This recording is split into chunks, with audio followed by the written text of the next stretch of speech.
안녕하세요. 이 밤새 TV입니다. 오늘은 제3회차 굴착기 운전 기능사 예상 문제입니다. 바로 보겠습니다. 1번. 다음 중 타이어식 굴착기와 무한 궤도식 굴착기의 구동 특성에 대한 설명으로 잘못된 것은? 정답은 2번이죠. 타이어식 굴착기가 견인력이 더 우수하다라고 했는데요. 견인력이 더 우수한 것은 타이어식이 아니라 무한 궤도식 굴착기입니다. 타이어식 굴착기는 장점이 변속 및 주행 속도가 빠르고 주행 저항이 적고 장거리 이동이 쉽고 기동성이 좋습니다. 무한 궤도식 굴착기는 기복이 심한 암석지에서 작업이 가능하고 접지압이 낮으면서 견인력이 크고요. 습지나 연약지, 모래 지역에서 작업이 가능하다는 장점이 있습니다. 1번을 보면 타이어식은 변속과 주행 구동력이 빠르다. 맞는 내용이 되겠고요. 3번 무한 궤도식은 습지나 연약지에서 작업이 용이하다. 이것도 맞는 내용이고요. 무한 궤도식 굴착기는 장거리 이동 시에 불리하다. 이것도 맞는 내용이죠. 무한 궤도식 굴착기의 단점이겠죠. 다음 보겠습니다. 2번 굴착기의 붐과 상부 회전체를 연결시켜주는 부품은 무엇인가? 1. 링크핀 2. 암핀 3. 풋핀 4. 부싱핀. 정답은 3번 풋핀입니다. 굴착기의 붐은 그림에서 보시면 작업 장치의 일부분인데요. 여기가 붐이고 그다음 암 그리고 버킷이 있죠. 붐은 강판을 사용한 용접 구조물이고요. 상부 회전체에 푸드핀에 의해서 또는 풋핀에 의해서 설치가 되어 있고요. 유압 실린더에 의해서 상하로 움직이면서 작업을 하게 됩니다. 정답은 3번 풋핀이 되겠습니다. 3번 다음 중 굴착기 작업 장치의 종류가 아닌 것은 1. 버킷 2. 셔블 3. 마스트 4. 백호. 정답은 3번 마스트죠. 마스트는 굴착기 작업장치 종류가 아니라 지게차 작업장치의 종류입니다. 1번의 버킷, 셔블, 백호 세 가지는 모두 버킷의 종류인데요. 버킷은 굴착기의 기본적인 작업장치, 그리고 셔블은 버킷의 종류인데 장비보다 위쪽에 있는 굴착 작업에 적합합니다. 4번의 백호는 가장 일반적으로 사용되는 버킷이고요. 굴착 방향이 조종사 쪽으로 끌어당기는 방향으로 되어 있어서 장비가 위치한 지면보다 낮은 땅을 굴착하는 데 적합합니다. 다음 보겠습니다. 4번 굴착기로 나무를 옮길 때 사용하는 작업 장치로 가장 적절한 것은 1. 유압 셔블 2. 크러셔 3. 브레이커 4. 그래플. 정답은 4번 그래플입니다. 그래플은 전신주나 원목 등을 집어서 운반하고 하역하는 데 적합한 작업 장치이고요. 1번의 셔블은 그냥 셔블이라고 해도 되고요. 버킷의 종류이죠. 그리고 3번의 크러셔. 크러셔는 두 개의 집게로 작업 대상물을 짚고 집게를 조여서 물체를 부수는 작업 장치입니다. 3번의 브레이커는 암석이나 콘크리트 등을 파쇄하는 장치로 유압식 해머라고도 합니다. 다음 보겠습니다. 5번 굴착기의 상부 회전체는 몇 도까지 회전 가능한가? 정답은 4번 360도입니다. 상부 회전체는 하부 주행체 프레임에 스윙 베어링으로 결합이 되어 있고요. 360도 회전이 가능합니다. 6번 다음 중 무한 궤도식 굴착기의 상부 회전체를 구성하는 요소가 아닌 것은 1. 선의 감속 장치 2. 선의 고정 장치 3. 센터 조인트 4. 트랙 롤러. 정답은 4번 트랙 롤러입니다. 트랙 롤러는 굴착기 하부 구동체 구성품이고요. 상부 회전체는 크게 평형추 또는 카운터 웨이트, 그리고 손해 장치, 컨트롤 밸브, 센터 조인트로 구성이 되어 있고요. 손해 장치는 선의 모터 또는 스윙 모터, 그리고 선의 감속 장치, 선의 고정 장치로 구성이 되어 있습니다. 정답은 4번 트랙 룰러는 하부 구동체의 구성품이고요. 1번과 2번, 3번은 모두 굴착기의 상부 회전체 구성 요소가 되겠습니다. 7번 무한 궤도식 굴착기의 하부 주행체 구성품 중 그리스를 주입하지 않아도 되는 것은? 정답은 4번 트랙 슈입니다. 트랙 슈는 굴착기가 구동할 때 땅과 또는 지면과 닿는 부분이기 때문에 그리스 주입이 필요가 없습니다. 굴착기 하부 주행체의 구성품은 트랙 프레임, 상부 롤러, 하부 롤러, 아이들러, 리코일 스프링, 스프로킷 등이 있는데요. 1번의 상부 롤러, 2번의 하부 롤러, 3번의 아이들러, 이런 부품들은 모두 그리스를 주입을 하는 구성품이 되겠습니다. 8번 무한 궤도식 굴착기에서 트랙을 쉽게 분리하기 위해 설치된 것은 1. 더스트 실, 2. 링크, 3. 마스터 핀, 4. 부싱. 정답은 3번 마스터 핀입니다. 마스터 핀은 무한 궤도의 분리를 쉽게 하기 위한 핀이고요. 다른 핀보다 조금 짧고 단면의 중앙에 드릴 홈이 뚫려져 있어서 표시가 되어 있습니다. 트랙을 쉽게 분리하기 위해 설치된 것은 마스터 핀이고요. 1번의 더스트 실은 트랙이 흙탕물 등으로 기동할 때 핀과 부싱 사이에 토사가 들어가는 것을 방지하기 위해서 사용하는 것이 더스트 실입니다. 나머지 트랙의 구성품으로 부싱과 핀, 트랙 슈, 슈 볼트 등이 있는데요. 필요하신 분은 내용을 한번 읽어보시면 되겠습니다. 다음 보겠습니다. 9번 무한 궤도식 굴착기에서 구동 기능을 하는 것은 1. 종감속 모터, 2. 유압 모터, 3. 차동 장치, 4. 변속기 동력. 정답은 2번 유압 모터입니다.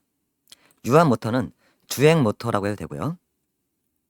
주행과 조향 기능을 하고 센터 조인트에서 유압을 받아서 최종 감속 기어를 거쳐서 스포kit을 회전시키면서 좌우 트랙에 한 개씩 설치되어 있고요. 굴착기의 구동 기능을 하도록 하는 것입니다. 정답은 2번 유압 모터가 되겠습니다. 10번 굴착기의 기본 작업 순서를 옳게 나열한 것은 정답은 4번입니다. 잠깐 읽어보면 내용을 쉽게 알 수 있는 쉬운 내용인데요. 먼저 굴착을 하고 붐을 상승시키고 그 다음 원하는 방향으로 선회 또는 회전을 시키고 그리고 정해진 공간에 적재를 하고 다시 원하는 방향, 작업 방향으로 선회 또는 회전을 하고 다시 또 굴착을 하고 이렇게 기본 작업 순서가 되겠습니다. 다음 보겠습니다. 11번 굴착기를 조종할 때 안전 유의사항으로 부적절한 것은 정답은 1번입니다. 요철이 심한 곳은 엔진 회전수를 높여 통과하는 것이 안정적이다 라고 했는데요. 이거는 부적절한 방법이죠. 요철이 심한 곳은 엔진 회전수를 높이는 게 아니라 낮춰주는 게 좋고요. 천천히 서행을 해서 통과하는 것이 안정적입니다. 굴착기 주행 시 유의사항을 여러 가지 정리를 해놨는데요. 내용이 상식적인 내용이니까 한번 필요하신 분은 읽어보시고요. 2번 커브길에 도달하기 전에 속력을 충분히 줄이고 주의하여 운행한다. 이건 적절한 내용이 되겠고요. 3번 돌이 주행 모터에 충돌하지 않도록 주의한다. 이것도 적절한 내용이고요. 4번 기관을 필요 이상으로 공회전하지 않는다. 이것도 유의사항으로 적절한 내용이 되겠습니다. 12번 건설기계 운전 시 작업자가 안전을 위해 유의할 사항으로 부적절한 것은 정답은 2번입니다. 엔진 가동 중에 부득이하게 잠시 내릴 경우 변속기는 중립으로 하지 않는다 라고 했는데요. 이거는 부적절한 내용입니다. 엔진 가동 중에는 부득이한 사정이 있어도 엔진을 정지하고 내려오는 게 원칙이고요. 그리고 내려올 때 변속기는 중립으로 하지 않는다 라고 했는데요. 건설기계에서 내릴 때에는 변속기는 중립으로 하고 사이드 브레이크를 잠가야 됩니다. 1번을 보면 엔진을 가동 중에는 장비에서 내려오지 않는다. 당연히 맞는 내용이 되겠고요. 3번 건물 내부에서 가동 시에는 적절한 환기 조치가 필요하다. 이것도 맞는 내용이고요. 4번 작업 중에는 운전자만 탑승하도록 한다. 이것도 당연히 맞는 내용이 되겠습니다. 13번 굴착기 운전 중 계기판에 아래 보기와 같은 등이 점등된 경우 무슨 표시인가? 정답은 3번 엔진 오일 압력 경고등입니다.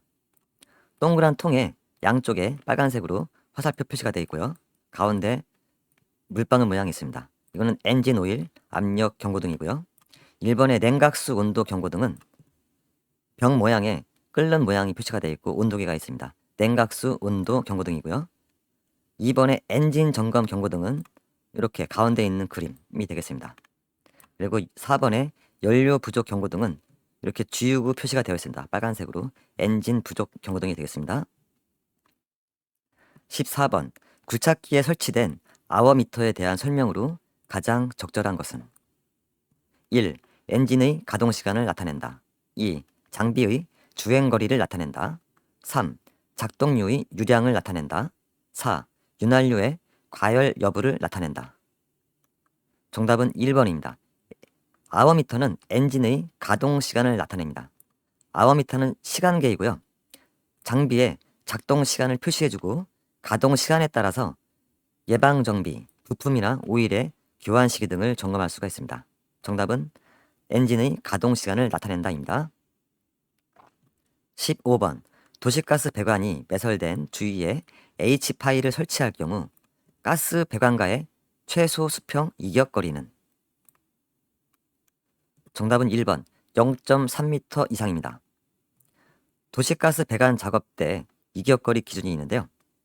H파일을 박을 때는 가스 배관과 수평거리가 30cm 이상, 0.3m 이상으로 해야 되고요. 도시가스 배관하고 상수도관 등 다른 매설들을 같이 매설할 때에도 이격거리는 30cm 이상 하도록 되어 있습니다. 다음 보겠습니다.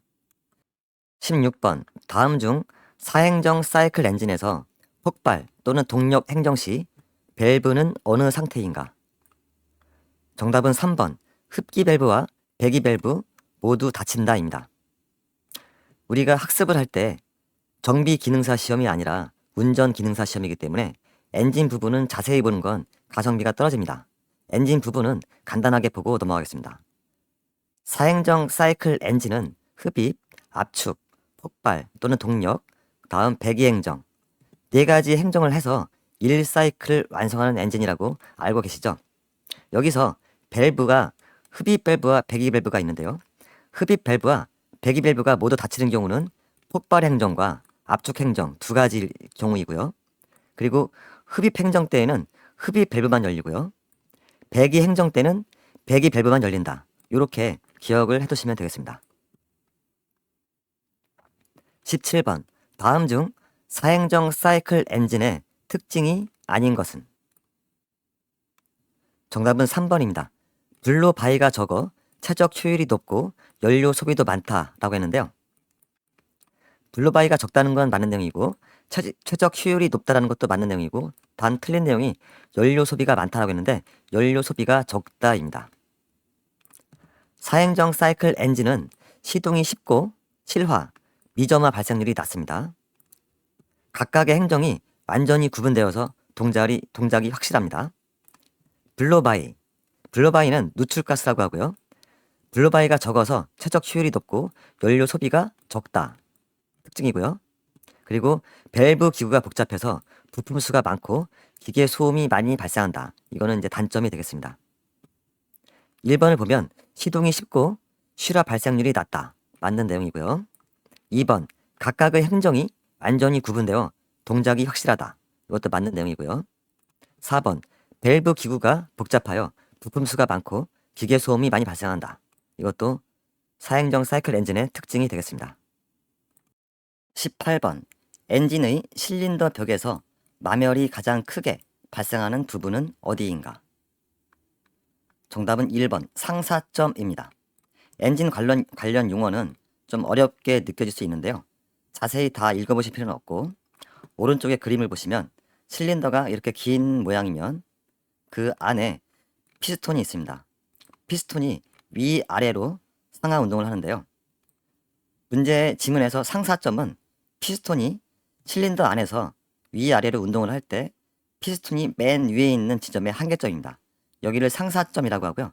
실린더 벽에서 마멸이 가장 크게 발생하는 부분은 상사점입니다. 그리고 하사점은 실린더 안에서 피스톤이 운동하면서 아래쪽에 한계 지점에 위치했을 때가 하사점이 되겠습니다. 여기까지만 내용을 보겠습니다. 19번 다음 중 크랭크 축에 대한 설명으로 가장 적절한 것은? 정답은 1번입니다. 피스톤의 직선 운동을 회전 운동으로 변환시키는 장치이다. 정답은 1번이고요.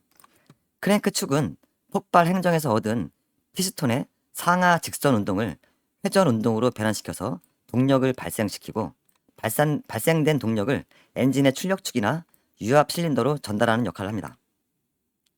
그림에서 보시면 크랭크 축은 피스톤의 상하 운동을 회전 운동으로 바꿔주는 그런 장치가 되겠습니다. 정답은 1번입니다. 20번. 다음의 윤활 방식 중 오일 펌프로 구비하는 방식은 1. 압송식 2. 비산식 3. 비산 압송식 4. 분무식. 정답은 1번 압송식입니다. 엔진의 윤활 방식은 세 가지가 있는데요. 비산식, 다음 압송식 또는 입력식이라고도 하고요. 다음 비산 압송식이 있습니다. 여기서 압송식은 오일 펌프로 오일팬 안에 있는 엔진 오일을 흡입 가압해서 각 윤활부로 강제 구비하는 방식입니다. 그래서 압송식 또는 입력식입니다. 엔진의 오일의 윤활 방식은 최근 기출문제에서 엔진 오일의 윤활 방식이 아닌 것은 이런 문제도 나왔는데요. 그때는 정답이 4번 분무식이 되겠죠. 다음 보겠습니다. 21번. 다음 중 엔진의 구동벨트 장력이 너무 느슨해질 때 발생할 수 있는 현상은? 정답은 2번 충전 부족 현상이 생길 수 있다입니다. 엔진의 구동벨트는 운전하시는 분들은 펜벨트라고 하면 귀에 익으실 겁니다. 구동벨트 또는 펜벨트는 크랭크축, 발전기, 물펌프 등의 풀리를 연결해서 각 장치를 구동시키는 부품인데요. 내구성 향상을 위해서 섬유질이나 고무를 사용합니다. 구동벨트에 장력이 너무 크거나 느슨하면 문제가 생길 수 있는데요. 장력이 너무 느슨하면 엔진 과열과 충전 부족 현상이 발생합니다. 문제의 지문에서 2번 충전 부족 현상이 생길 수 있다가 정답이 되겠고요. 1번 발전기 베어링이 손상될 수 있다. 이거는 장력이 느슨할 때가 아니라 장력이 너무 클 때, 너무 팽팽할 때 베어링이 손상될 수 있다. 이렇게 하면 맞는 내용이 될 수가 있습니다. 다음 보겠습니다. 22번 디젤 기관의 냉각 장치에서 라디에이터의 구비 조건으로 부적절한 것은? 정답은 4번입니다. 공기의 흐름 저항이 클 것이라고 했는데요. 공기 흐름 저항이 큰 게 아니라 작아야 합니다. 라디에이터는 방열기라고도 하고요. 엔진 가동에 의해서 열이 생기고 가열된 냉각수를 차가운 공기와 열 교환을 시켜서 냉각시키는 장치이고요. 라디에이터의 구비 조건은 단위 면적당 발열량이 크고 공기와 냉각수의 유동 저항이 작아야 하고 소형이고 경량이어야 됩니다. 1번을 보면 단위 면적당 발열량이 클 것. 이거는 구비 조건으로 맞고요. 강도가 크고 가볍고 작아야 함. 이것도 구비 조건으로 맞는 내용이고요. 3번 냉각수의 흐름 저항이 작을 것. 이것도 구비 조건으로 맞는 내용이 되겠습니다. 다음 보겠습니다. 23번 아래 보기에서 머플러, 소음기와 관련된 설명이 모두 올바르게 조합된 것은? 기억, 카본이 많이 끼면 엔진이 과열된다. 니은, 카본이 쌓이면 엔진 출력이 저하된다. 디귿, 머플러가 손상되면 배기소음이 커진다. 리을, 배기가스의 압력을 높여 열 효율을 증대시킨다. 정답은 3번 기역과 니은 디귿. 기역과 니은 디귿이 맞는 내용이고요. 리을은 틀린 내용입니다. 배기가스의 압력을 높여 열 효율을 증대시킨다라고 했는데요. 배기가스의 압력을 낮춰주는 역할을 합니다. 소음기는 머플러라고도 하죠. 배기가스의 온도와 압력을 감소시켜서 낮춰서 배기 소음을 줄여주는 기능을 하는 것이 소음기, 머플러가 되겠습니다. 다음 보겠습니다. 24번 디젤 연료의 연소 과정 중 착화 지연 시간이 길어지면서 착화가 일어날 때까지 분사된 연료가 일시에 착화되면서 소음과 진동이 발생하는 현상을 뜻하는 것은?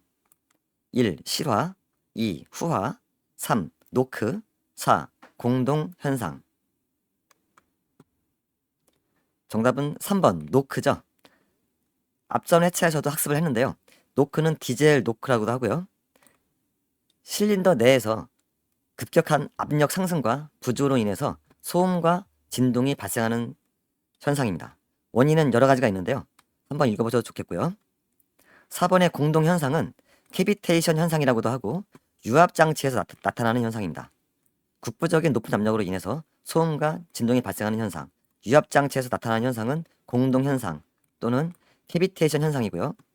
디젤 엔진에서 소음과 진동이 발생하는 현상은 디젤 노크 또는 노크라고 기억하시면 되겠습니다. 25번 다음 중 커먼 레일 디젤 기관에서 연료가 공급되는 경로가 알맞게 표시된 것은? 정답은 1번입니다. 커먼 레일식 디젤 기관은 고압의 연료 장치인 커먼 레일에 연료를 저장한 뒤에 일정 압력 이상의 초고압에서 연료를 연소실, 피스톤의 상단부로 분사해서 연소하는 방식의 디젤 엔진이고요. 연료가 공급되는 경로는 연료 탱크를 거쳐서 다음은 연료 필터를 거치고 저압 펌프에서 고압 펌프, 그 다음 커먼 레일에 연료를 저장하고 그리고 인젝터를 통해서 연료를 분사하게 됩니다. 정답은 1번이 되겠습니다. 26번 다음 중 도체의 전기 저항에 대한 설명으로 틀린 것은? 정답은 3번입니다. 저항은 전압과 전류를 곱한 값으로 구할 수 있다 라고 했는데요. 이건 틀린 내용입니다. 저항은 전압을 전류로 나눈 값으로 구할 수가 있습니다. 최근 기출문제라서 한번 읽어봐 드리면 저항은 도체 내에서 전류의 흐름을 방해하는 저항력을 뜻하고요. 단위는 옴을 사용합니다. 그리고 저항은 도체의 길이에 비례하고 단면적에 반비례한다. 이렇게 암기하시고요. 옴의 법칙에 의해서 저항을 구하는 값은 전압을 전류로 나누면 저항을 구할 수가 있습니다. 저항값을 구할 수가 있습니다.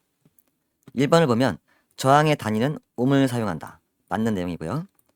2번 도체 내에서 전류의 흐름을 방해하는 저항력을 뜻한다. 맞는 내용이고요. 4번 저항은 도체의 길이에 비례하고 단면적에 반비례한다. 맞는 내용이 되겠습니다. 다음 보겠습니다. 27번 다음 중 납산 축전지에 사용하는 전해액을 만들 때 사용할 용기로 가장 적당한 것은? 정답은 1번 질그릇입니다. 이것도 최근 기출문제이고요. 납산 축전지는 전해액을 묽은 황산을 사용하는데 황산은 강한 산성도와 흡습성 그리고 강력한 부식성으로 있어서 담는 용기가 내식성이 좋은 유리 또는 특수 플라스틱 같은 합성 수지 용기에 담아야 됩니다. 문제의 지문에서 2번과 3번, 4번은 모두 부적절한 용기고요. 합성 수지 용기나 유리 그리고 질그릇 등이 전해액을 만들 때 사용한 용기로 적당한 것이 되겠습니다. 28번 건설 기계에 사용하는 축전지 2개를 직렬로 연결하면 어떻게 되는가? 정답은 1번 전압이 증가된다입니다. 축전지 2개를 연결할 때 직렬과 병렬 연결 방법이 있는데요. 직렬로 연결하면 전압은 증가되고 용량은 동일합니다. 그리고 병렬로 연결하면 전압은 동일하고 용량은 증가가 됩니다. 이 직렬과 병렬 연결에 따른 전압과 용량 잘 기억을 하시고요. 문제에서는 축전지 2개를 직렬로 연결한다고 했으니까 1번 전압은 증가되고 그리고 용량은 증가가 아니라 감소되고 이렇게 이해하시면 되겠습니다. 29번 일반적으로 축전지를 충전기로 충전하는 경우 정전류 충전 범위로 가장 적절한 것은? 정답은 2번 축전지 용량의 10에서 20% 정도입니다. 축전지 충전 방법은 정전류 충전, 정전압 충전, 급속 충전 세 가지로 분류할 수가 있는데요. 정전류 충전은 처음부터 끝까지 일정한 전류로 유지하는 방법이고요. 가장 일반적인 충전 방법입니다. 일반적으로 축전지의 충전 전류는 축전지 용량의 0.1에서 0.2배 정도, 축전지 용량의 10에서 20% 정도로 합니다. 정답은 2번이 되겠고요. 참고로 급속 충전은 축전지 용량의 0.3에서 0.5배로 한다는 거, 요런만 기억하시면 되겠습니다. 30번 일반적으로 건설 기계에서 기관의 기동용으로 사용하는 전동기는? 정답은 1번 직권식 전동기입니다. 시동 전동기의 종류는 직권식과 분권식, 복권식 세 가지로 볼 수가 있는데요. 기출문제에 보면 시동 전동기의 종류가 아닌 것은 이라는 문제가 나왔는데 요 세 가지 전동기 용어를 기억을 하시고요. 직권식 전동기는 전기자 코일과 계자 코일이 직렬로 접속되어 있다. 그리고 분권 전동기는 전기자 코일과 계자 코일이 병렬로 접속되어 있다. 이거를 기억하시고요. 직권 전동기는 시동 회전력이 크고 고속 회전이 가능하고 부하 변화에 따라 자동적으로 회전 속도가 증감하기 때문에 고부하에서 과대 전류가 흐르지 않는다. 그리고 회전 속도의 변화가 큰 단점이 있다라는 걸 기억하시고요. 일반적으로 건설기계에서는 축전지를 전원으로 하는 직권식 전동기를 많이 사용한다. 이렇게 기억을 하시면 되겠습니다. 정답은 1번 직권식 전동기가 되겠습니다.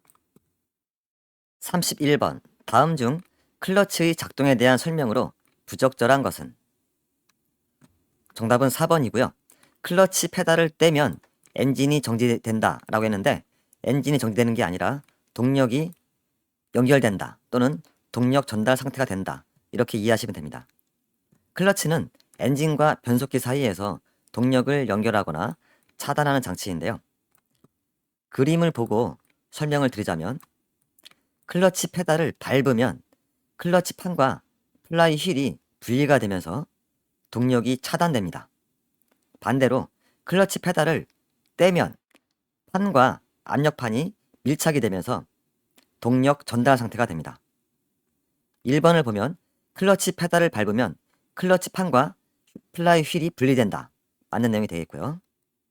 2번 클러치 페달을 떼면 클러치 판과 압력판이 밀착된다. 맞는 내용이 되겠죠. 3번 클러치 페달을 밟으면 동력이 차단된다. 클러치 페달을 밟으면 이 판이 서로 분리가 되니까 동력이 차단된다. 맞는 내용이 되겠죠. 4번 클러치 페달을 떼면 엔진이 정지된다. 이거는 틀린 내용이죠. 클러치 페달을 떼면 동력 전달 상태가 된다. 이렇게 이해를 하시면 되겠습니다. 32번 여름철에 고속으로 장기간 주행 시 타이어가 발열로 인해서 주름이 잡히는 현상은 무엇인가? 1. 트레드 현상 2. 스탠딩 웨이브 현상 3. 트램핑 현상 4. 히트 세퍼레이션 현상 정답은 2번 스탠딩 웨이브 현상입니다. 스탠딩 웨이브 현상은 타이어 측면에 물결 모양, 주름이 잡히는 그런 현상이고요. 3번의 트램핑 현상은 불균형한 노면을 주행할 때 충격을 제대로 흡수하지 못해서 차체가 흔들리는 현상, 트램핑 현상이고요. 4번 히트 세퍼레이션 현상은 1회 모의고사 때 설명을 한 번 드렸는데요. 고속주행 중에 타이어가 과열돼서 터져버리는 현상을 히트 세퍼레이션 현상이라고 합니다. 다음 보겠습니다. 33번 다음 중 유압장치의 단점에 해당하지 않는 것은? 정답은 4번입니다. 무단 변속이 어렵다라고 했는데요. 무단 변속이 어렵다가 아니라 무단 변속이 용이하다입니다. 유압장치의 장점은 구조가 간단하고 작동이 원활하며 무단 변속이 용이하다라는 대표적인 장점이 있고요. 단점은 고장 원인 발견이 어렵고 오일이 속도에 제한이 있고 배관이 까다롭고 오일 누설이 많습니다. 그리고 오일이 연소 및 비등됨으로 부피가 팽창해서 위험하고요. 원동기의 마력이 커지게 되고 즉 동력 손실이 많아지고 오일의 온도에 의해서 작동기의 속도가 변하는 단점이 있습니다. 1번을 보면 고장 원인의 발견이 어렵다. 단점에 해당이 되고요. 배관이 까다롭고 오일 누설이 많다. 이것도 단점이고요. 3번 동력 손실이 많다.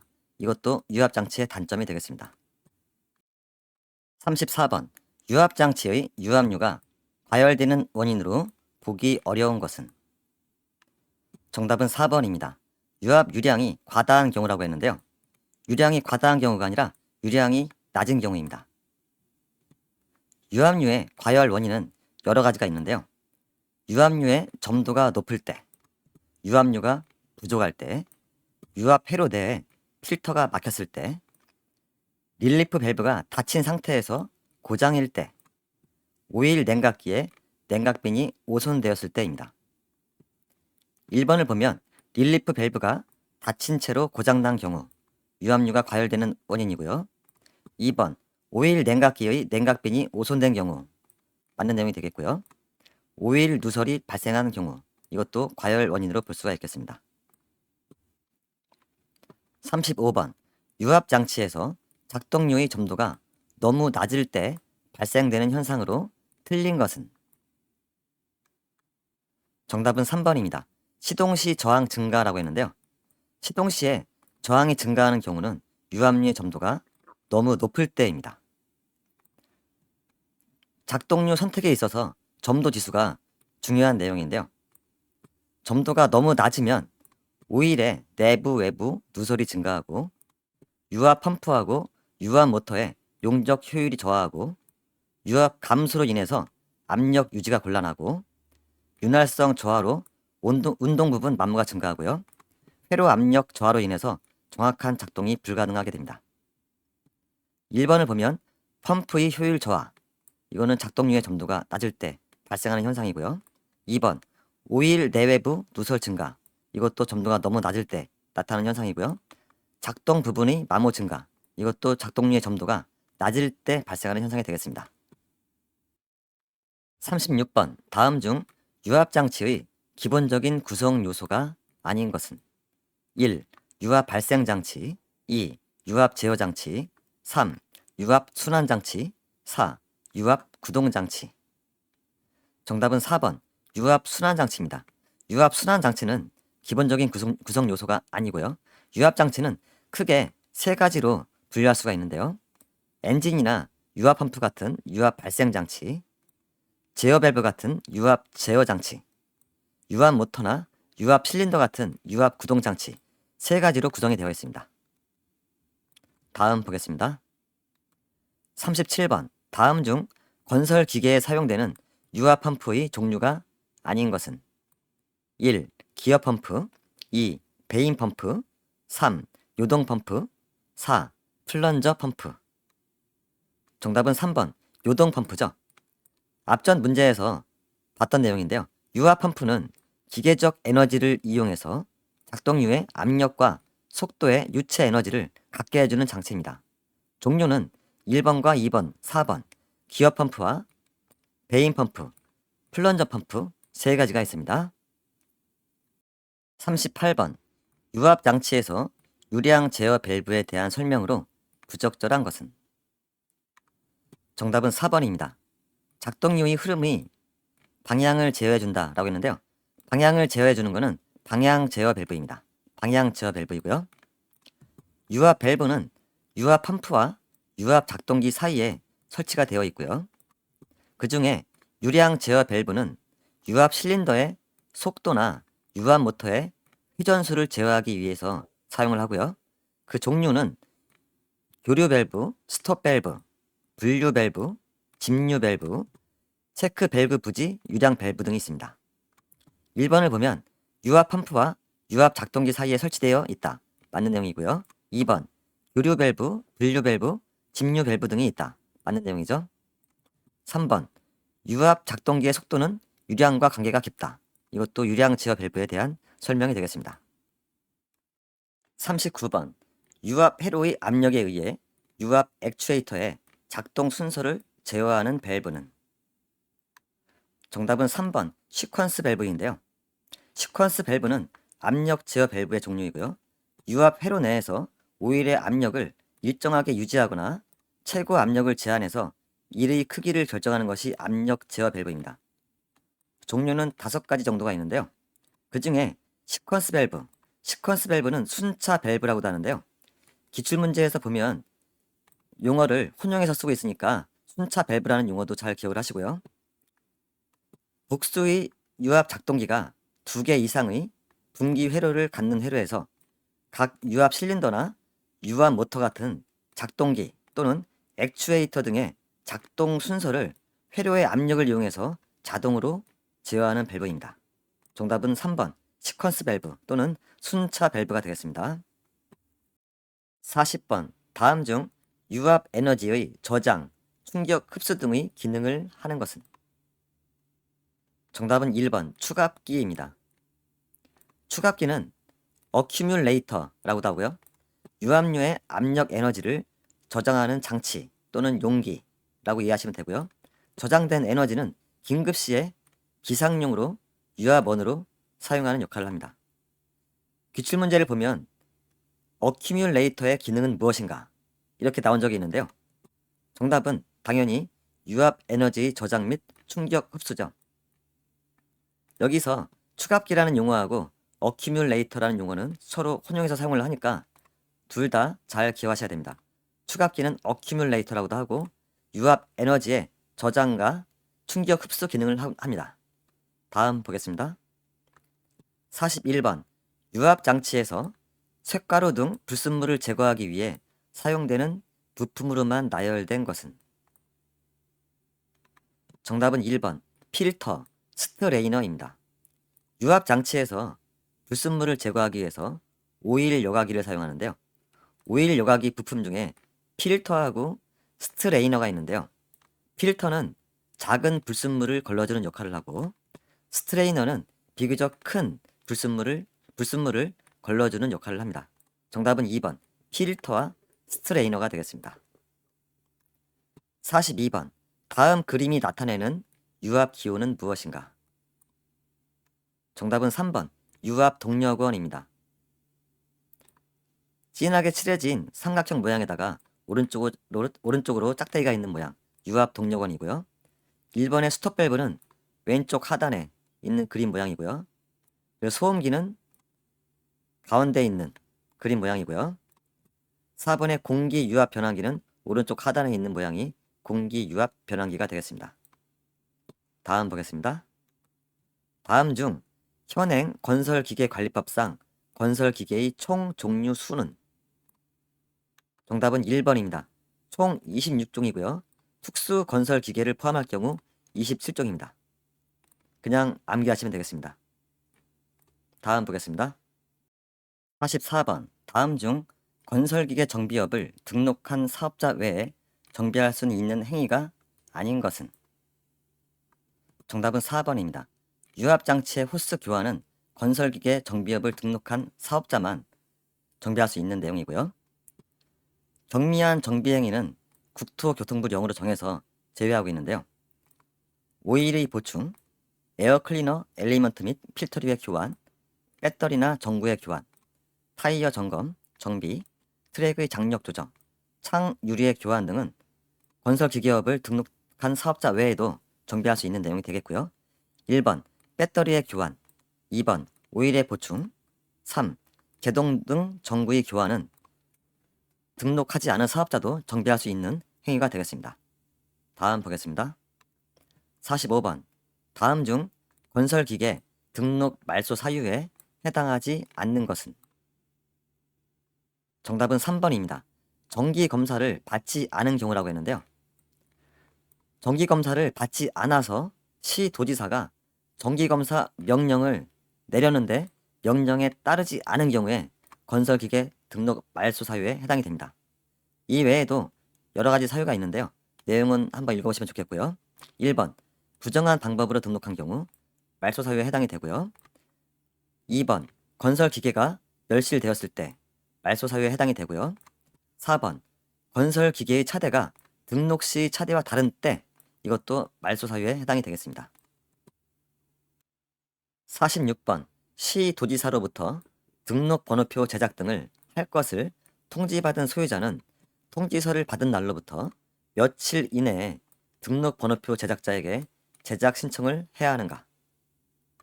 정답은 1번 3일입니다. 통지서를 받은 건설기계 소유자는 받은 날로부터 3일 이내에 제작자에게 등록번호표 제작을 신청을 해야 되고요. 등록번호표 제작자는 신청을 받은 날로부터 받은 때에는 7일 이내에 등록번호표 제작을 해야 됩니다. 여기서 3일과 7일을 잘 구분해서 기억해 두시면 좋겠습니다. 47번 성능이 불량하거나 사고가 자주 발생하는 건설기계의 안전성 등을 점검하기 위하여 국토교통부 장관이 실시하는 검사는? 정답은 2번 수시검사입니다.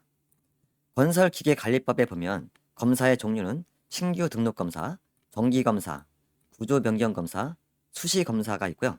수시검사는 성능이 불량하거나 사고가 자주 발생하는 건설기계의 안전성을 점검하기 위해서 실시하는 검사입니다. 그리고 실시하는 사람은 국토교통부 장관. 이 내용도 한번 잘 기억을 하시고요. 위임 사무를 보면 시도지사에게 위임된 사무가 보시는 것처럼 되게 많습니다. 정기검사 명령을 내릴 수가 있고요. 수시검사를 받도록 명령할 수가 있고, 정비 명령도 할 수 있고, 검사기간 연장도 할 수가 있습니다.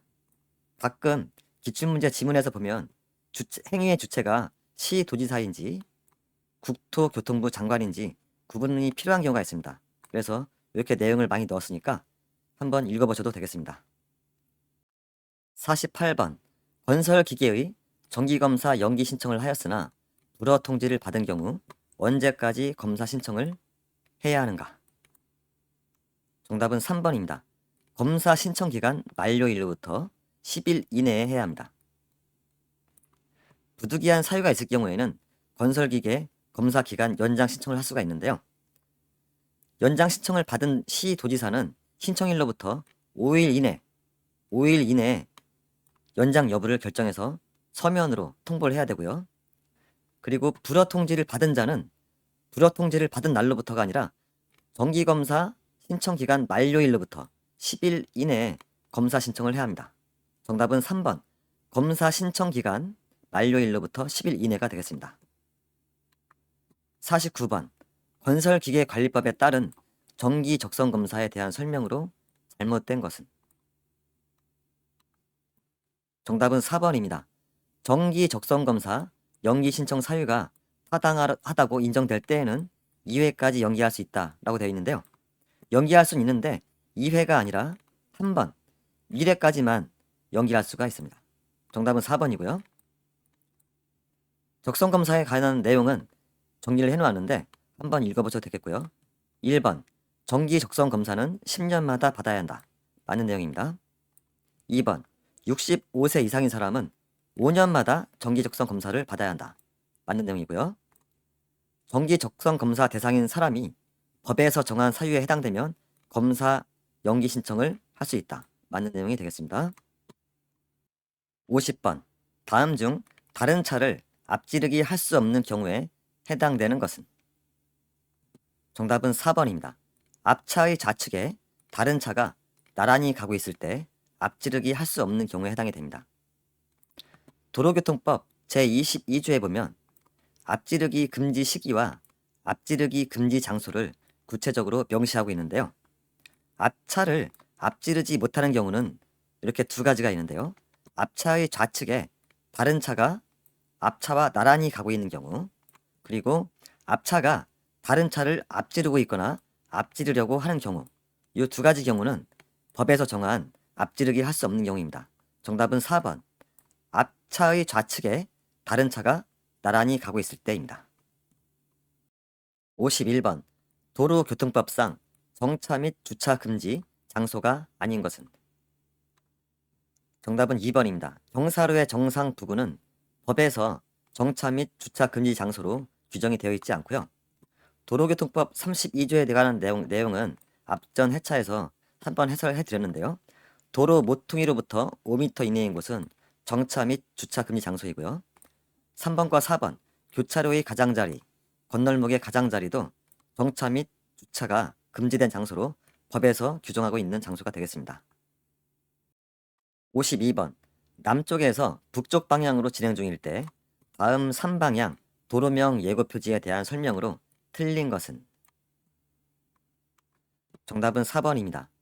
차량을 좌회전하면 중림로 또는 만리제로 도로 구간에 시작 지점과 만난다 라고 되어 있는데요. 시작 지점이 아니라 끝 지점입니다. 도로명 예고 표지는 도로명 표지라고도 하고요. 규정에 보면 도로 구간의 시작 지점과 끝 지점을 표시하고 있는데 도로가 동서 방향으로 되어 있을 경우 서쪽은 시작 지점, 그리고 동쪽은 끝 지점입니다. 차량을 좌회전하면 차가 남쪽에서 북쪽 방향으로 가고 있으니까 차량을 좌회전하면 동쪽입니다. 도로의 동쪽이니까 도로의 끝 지점이죠. 그래서 4번이 정답이고요. 1번 차량을 좌회전하면 중림로 또는 만리제로 도로의 진입할 수 있다. 맞는 내용이죠. 2번, 차량을 계속 직진하면 소소문 공원 방향으로 갈 수 있다. 이것도 맞는 내용이 되겠고요.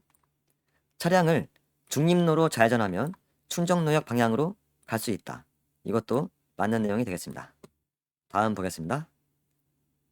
53번, 근로자나 중장비, 건설물 등이 넘어지는 전도사고 발생을 예방하기 위한 대책으로 부적당한 것은? 정답은 3번입니다. 집안 상태 점검은 전도사고 발생 예방 대책으로 보기 어렵고요. 전도사고는 근로자나 건설물 등이 넘어지는 사고죠. 넘어지는 사고에 대비해서 바닥에 미끄럼 방지제를 설치할 수 있고 작업장을 잘 정리정돈하고 조도 또는 조명을 개선해주고 굴착기 등 건설기계의 안정도를 유지해주는 것이 예방대책입니다.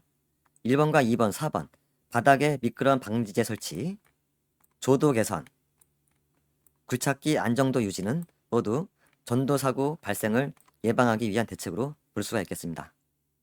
다음 보겠습니다. 54번 감전 위험이 있는 작업을 할 때 착용해야 할 보호구로 적합한 것은? 정답은 당연히 1번 절연 장갑이죠. 절연 장갑은 감전 위험이 있는 전기 작업을 할 때 착용하는 보호구이고요. 최근 기출문제에서 보면 절연용 보호구가 아닌 것은 이렇게 나온 적이 있는데요. 절연 장갑, 절연화, 절연모 이것은 절연용 보호구고요. 나머지 보기가 하나 있는데 뭐 내열 장갑이나 뭐 내화학 장갑 이런 것이 들어가면 그것은 절연용 보호가 아닌 것이 되겠습니다. 55번 작업 현장에서 사용하는 산업안전보건 표지에 색으로 잘못 짝지어진 것은? 정답은 4번 녹색 안전모 착용입니다. 안전모 착용은 오른쪽 하단에 보시는 것처럼 색깔이 녹색이 아니라 청색이고요.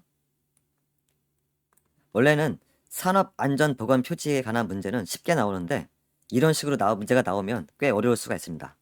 그림으로 보시면 맨 왼쪽에 있는 그림이 보행 금지 표시이고요. 1번이죠. 빨간색 표지 맞는 내용이고요. 2번 산화성 물질 경고는 두 번째 그림이고요. 빨간색이라고 되어 있죠. 빨간색. 바탕은 흰색이고 모형은 빨간색, 적색이죠. 다음 3번 고압 전기 경고는 노란색이라고 되어 있는데 세 번째 그림에 해당이 되고 경고 표지입니다. 그리고 바탕색이 노란색이죠. 노란색. 그리고 모형과 그림은 검정색입니다. 좀 어려운 문제인데요. 한번 잘 봐주시기 바랍니다. 56번 작업 시 위험 기계로부터 작업자를 보호하기 위한 방호장치에 해당하지 않는 것은? 정답은 4번입니다. 하중 측정 장치는 방호장치가 아니고요. 1번의 급정지 장치는 긴급 정지가 필요할 때 사용하는 장치이고 역화 방지 장치는 화염이 역류하는 것을 방지하는 장치고요. 자동 전격 방지 장치는 전기 용접 작업을 할 때 감전 방지를 위해 자동으로 전압을 낮춰주는 장치가 되겠습니다. 57번 해머 작업 시 안전 수칙으로 적절하지 않은 것은? 정답은 2번입니다. 장갑을 착용하고 작업한다 라고 했는데요. 틀린 내용이죠. 아주 상식적인 내용입니다. 장갑을 착용하지 말아야 할 작업, 연삭 작업, 해머 작업, 정밀 기계 작업, 그리고 드릴 작업 이렇게 기억하시면 되고요. 1번 자루가 불안정한 것은 사용하지 않는다. 당연히 맞는 내용이고요. 2번 열 처리된 재료는 해머로 때리지 않도록 주의한다. 이것도 맞는 내용이 되겠고요. 4번 녹이 있는 재료를 작업할 때는 보호 안경을 착용하여야 한다. 이것도 안전수칙으로 맞는 내용이 되겠습니다. 58번 수공구 사용 시 일반적인 주의사항에 대한 설명으로 부적절한 것은? 정답은 2번입니다. 파손이나 마모된 공구 사용 시에는 장갑을 착용한다. 좀 그럴듯한 내용인데요. 파손이나 마모된 공구는 수리 후에 사용한다. 이렇게 바꿔야 됩니다. 1번을 보면 공구 사용 후에는 정해진 장소에 보관한다. 맞는 내용이고요. 공구 분래의 용도 외에는 사용하지 않는다. 맞는 내용이고요. 보호구는 필수로 착용한다. 이것도 주의사항으로 맞는 내용이 되겠습니다. 59번 다음 중 작업장의 안전수칙으로 부적절한 것은? 정답은 4번입니다. 공구는 오래 사용하기 위하여 기름을 묻혀서 사용한다라고 했는데요. 이거는 부적절한 그런 안전수칙이 되겠습니다. 1번을 보면 작업복과 안전장구는 반드시 착용한다. 맞는 내용이고요. 각종 기계를 불필요하게 공회전시키지 않는다. 이것도 맞는 내용이고요. 3번 기계의 청소나 손질은 운전을 정지시킨 후 실시한다. 이것도 안전수칙으로 당연히 맞는 내용이 되겠습니다. 최근 기출문제 오답 지문 중에 바닥에 폐유를 뿌려서 먼지 발생을 억제한다. 이게 정답이었는데요. 바닥에 폐유를 뿌려서 먼지 발생을 억제하는 것은 아주 안전수칙으로 부적절한 내용이 되겠습니다. 60번 다음 중 소화기 사용 방법을 순서대로 올바르게 정렬한 것은? 정답은 3번 BCAD인데요. 소방청에서 소화기의 올바른 사용을 위한 4가지 단계를 추각한 약어로 홍보를 하고 있는데요. 패스 원칙이라고 합니다. 패스, PASS. 먼저 안전핀을 제거하고, 그리고 불꽃을 향해서 겨냥을 낮게 하고, 그리고 손잡이를 당기고, 다음은 좌우로다가 골고루 분사를 해주고, 이렇게 4가지 단계입니다.